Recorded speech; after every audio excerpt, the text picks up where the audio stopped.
পুলিশের হাতে ধৃত তাঁরই ছেলে, কিন্তু সিসিটিভিতে যার ছবি ধরা পড়েছে সে তার ছেলে নয়। চাঞ্চল্যকর এই দাবি করে সৈফ আলী খানের ওপর হামলার ঘটনায় শোরগোল ফেলে দিয়েছেন ধৃত যুবকের বাবা। সেই বিতর্ক এবার আরও দানা বাঁধল মহারাষ্ট্র সিআইডির ফিঙ্গারপ্রিন্ট বিশেষজ্ঞদের রিপোর্টে। সূত্রের খবর, সিআইডি মুম্বাই পুলিশকে যে রিপোর্ট দিয়েছে সেখানে বলা হয়েছে ঘটনাস্থল থেকে সংগৃহীত 19টি হাতের আঙুলের ছাপের মধ্যে একটিরও মিল নেই ধৃত বাংলাদেশের নাগরিক মোহাম্মদ শরীফুল ইসলাম শাহজাদের সঙ্গে। সূত্রের খবর, ঘটনার তদন্তে নেমে সৈফের বাড়ি থেকে 19টি হাতের ছাপের নমুনা সংগ্রহ করে পুলিশ। পাশাপাশি ঠানে শ্রমিক বস্তিতে ধরা পড়ার পর শরীফুলের 10টি আঙুলের ছাপ পাঠানো হয়েছিল ফরেনসিক পরীক্ষার জন্য, কিন্তু নমুনার সঙ্গে তা মেলেনি। পাশাপাশি প্রশ্ন উঠছে ধৃতের শনাক্তকরণ নিয়েও। সৈফ আলী খানের বাড়ির সিঁড়িতে থাকা সিসিটিভি ক্যামেরায় যে সন্দেহভাজনের ছবি ধরা পড়েছিল তা শনাক্ত করতে পশ্চিম রেলওয়ের সাহায্যও চেয়েছিল পুলিশ। পশ্চিম রেলওয়ে তাদের ফেসিয়াল রেকগনিশন সিস্টেম ব্যবহার করে সম্ভাব্য সন্দেহভাজনদের ছবি তৈরি করে, কিন্তু সূত্রের খবর সিসিটিভিতে ধরা পড়া ছবি এতটাই অস্পষ্ট ছিল যে প্রযুক্তি ব্যবহার করেও সেটিকে স্পষ্ট করা যায়নি। তাহলে যাকে সিসিটিভি ফুটেজে দেখা যাচ্ছে আর যাকে পুলিশ গ্রেফতার করেছে, দুজনে কি একই ব্যক্তি? এই প্রশ্ন আগেই উঠেছে। বাংলাদেশ থেকে টেলিফোনে এবিপি আনন্দকে দেওয়া সাক্ষাৎকারে ধৃতের বাবা দাবি করেছেন সিসিটিভিতে যার ছবি ধরা পড়েছে সে তার ছেলে নয়। আমি তো দেখেছি, এখানে ভালো করে দেখলাম যে তার চুল অনেক বড়, সামনে চোখ ঢেকে যায়।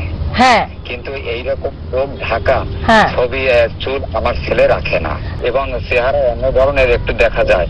তারপরে আপনাদের ভারতবর্ষ তো বিশাল, কারো সাথে চেহারার কিছু না কিছু মিল থাকে, এবং এ তো ছোটখাটো আমাদের বাংলাদেশে একটা প্রদেশের মতো। কত বড় ভারতবর্ষ দেশ, কিছু না কিছু লোকের সাথে মিল থাকে, ডিফারেন্স আছে, দুটো ফটো আলাদা। যদিও মুম্বাই পুলিশের দাবি ঘটনার কথা স্বীকার করেছেন শরীফুল। তদন্তকারীদের দাবি ধৃত স্বীকার করেছেন তিনি শাহরুখ খানের বাড়িতেও চুরির চেষ্টা করেছিলেন, কারণ তার আধার কার্ড এবং অন্যান্য নথি তৈরি করতে টাকার প্রয়োজন ছিল। কিন্তু শাহরুখ খানের বাড়িতে চুরি করতে ব্যর্থ হওয়ায় সে অন্য বাড়িতে চুরির পরিকল্পনা করেন। সেই উদ্দেশ্যেই সৈফ আলী খানের বাড়িতে ঢুকে সিঁড়ি ভেঙে চলে গিয়েছিলেন একদম 12 তলায়। গত 15 তারিখ গভীর রাতে দুষ্কৃতীর ছুরির আঘাতে জখম হন সৈফ আলী খান। মেরুদণ্ডের নিচে ছুরি গেঁথে গিয়েছিল, আঘাত লেগেছিল হাতে ও শরীরের অন্যান্য জায়গায়। পরের দিনই লীলাবতী হাসপাতালে অস্ত্রোপচার হয় তাঁর। 1 সপ্তাহ পর ছাড়া পান তিনি। এরই মধ্যে বিজেপি শাসিত মহারাষ্ট্রের বিজেপিরই এক মন্ত্রী প্রশ্ন তোলেন, আদৌ হামলা হয়েছিল নাকি পুরোটাই নাটক? জানিয়ে তৈরি হয় বিতর্ক। এবার বিতর্ক আঙুলের ছাপ নিয়ে।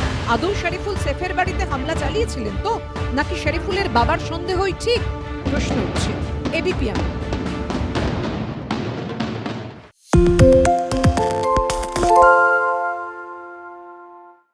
পালিয়েছি তাই নাকি? রাত্রে বাংলা গুজব চায় না, বাংলা খবর চায়। বাংলা খবর, বাংলার খবর।